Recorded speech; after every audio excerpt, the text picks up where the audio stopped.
जय शनिदेव। आज की कथा बदल देगी आपकी शनि की दशा। आज मैं आपको शनिदेव और पिप्पलाद मुनि की एक अत्यंत रहस्यमयी और प्रेरणादायक कथा सुनाने जा रही हूँ।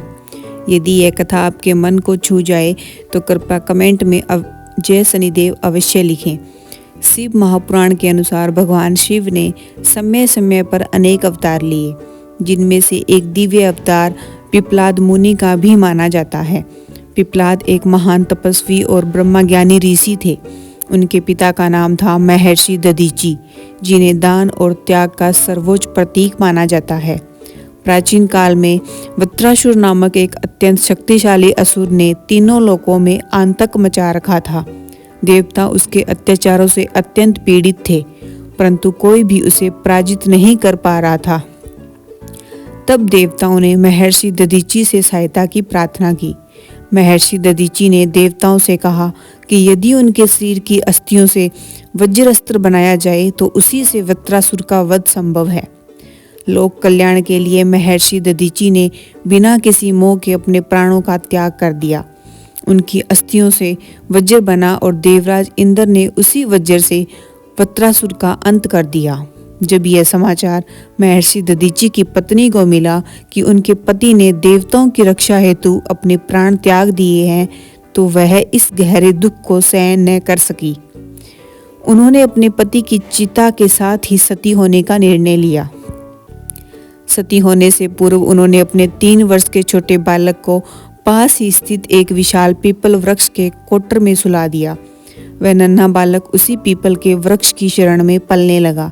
भूख लगने पर वह पीपल के गिरे हुए फल खाकर जीवन यापन करता रहा। समय बीतता गया और वह बालक वहीं तप, संयम और प्रकृति की गोद में बड़ा होने लगा। एक दिन संयोगवश देवर्षि नारद उस स्थान से होकर गुजरे। उन्होंने उस बालक को कठिन परिस्थितियों में जीवित देखा और उससे उसका परिचय पूछा। बालक अपने माता पिता के विषय में कुछ भी नहीं जानता था। तब नारद जी ने अपनी दिव्य दृष्टि से उसके अतीत को देखा और उसे बताया कि वह महान दानी महर्षि दधीचि का पुत्र है। नारद जी यह सब जानकर बालक के मन में प्रश्न उठा कि उसके माता पिता की इतनी अकाल मृत्यु का कारण क्या था। तब नारद जी ने बताया कि उस समय उनके जीवन में शनिदेव की महादशा चल रही थी, जिसके कारण यह सब घटित हुआ। यही कारण था कि उस बालक का जीवन भी प्रारंभ से ही कष्टों से भरा रहा।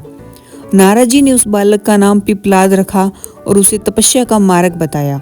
नारद जी के जाने के बाद पिप्पलाद ने घोर तपस्या आरंभ की और ब्रह्मा जी को प्रसन्न कर लिया। ब्रह्मा जी ने प्रसन्न होकर पिप्पलाद को वर मांगने को कहा।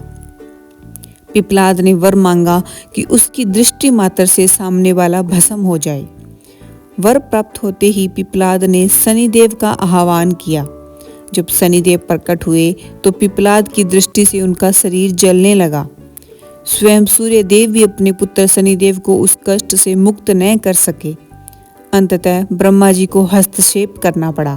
ब्रह्मा जी ने पिप्पलाद से कहा कि वे शनिदेव को क्षमा कर दे और बदले में 2 वर मांगे। तब पिप्पलाद मुनि ने पहला वर मांगा कि किसी भी बालक की कुंडली में 5 वर्ष की आयु तक शनि का प्रभाव न हो, ताकि कोई भी बालक वैसा कष्ट न सहे जैसा उन्होंने सहा। दूसरा वर उन्होंने मांगा कि जिस पीपल वृक्ष ने उन्हें शरण दी उसके प्रति श्रद्धा बनी रहे। जो भी व्यक्ति सूर्योदय से पहले पीपल वृक्ष पर जल अर्पित करेगा, उस पर शनि की महादशा का दुष्प्रभाव नहीं पड़ेगा। ब्रह्मा जी ने दोनों वरदान प्रदान किए। इसके बाद पिप्पलाद मुनि ने अपने ब्रह्मा दंड से शनिदेव को मुक्त किया। उस प्रहार से शनिदेव के चरणों में कष्ट हुआ और तभी से उन्हें मंदगामी कहा जाने लगा।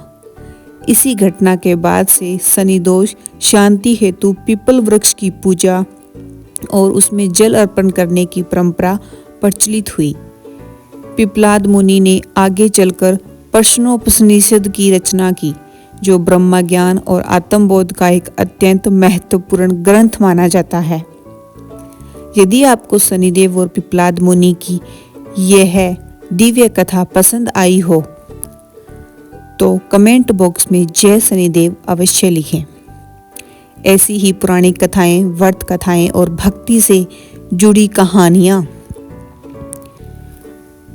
नियमित रूप से सुनने के लिए हमारे चैनल कथा कहानी 13 को सब्सक्राइब करें और बेल आइकन जरूर दबाएं।